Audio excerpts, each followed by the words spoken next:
Қайырлы күн достар, менің каналыма қош келдіңіздер. Бүгін осындай ерекше дәмді венский вафлидің жасалу жолын ұсынамын. Сондықтан видеоны соңына дейін қарап, менің каналыма жазылып қоюды ұмытпаңыздар. Өте нәзік, дәмді, жұмсақ болып шығады. Отбасыларыңызды қуантып, жасап көріңіздер.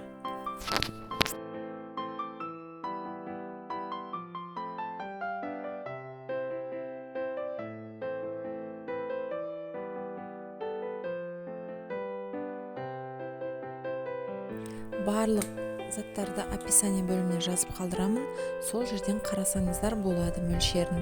Ең алдымен ыдысымызға жұмыртқамызды салып, үстінен шекерімізді салып, екеуін жақсылап араластырып аламыз. Және жылы қаймағымызды қосамыз, үстінен жақсылап араластырып аламыз. Еріген сары майымызды қосамыз, оны да жақсылап араластырып аламыз.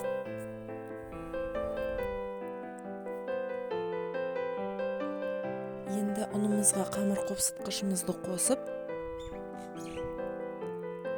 сұйық массамызға жақсылап ситадан өткізіп араластырамыз. Біркелкі болғанша жақсылап араластырыңыздар. Және достар, егер қаймақтың орнына сүт немесе айран пайдалансаңыздар, ұнды 30-40 грамм аз қосасыздар. Енді қызып тұрған вафельницамызға қатты толтырмай 2 ас қасықтан саламыз. Және 5-10 минут көлемінде беті қызарғанша әдемі етіп пісіріп аламыз. Осымен вафлилеріміз дайын. Тура осы рецептпен жасап көрсеңіздер, өте нәзік болып шығады. Мен жасаған рецепттердің ішіндегі ең күштісі осы.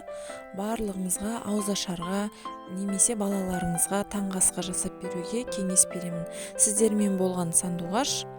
Назар қойып тыңдағандарыңызға көп рахмет.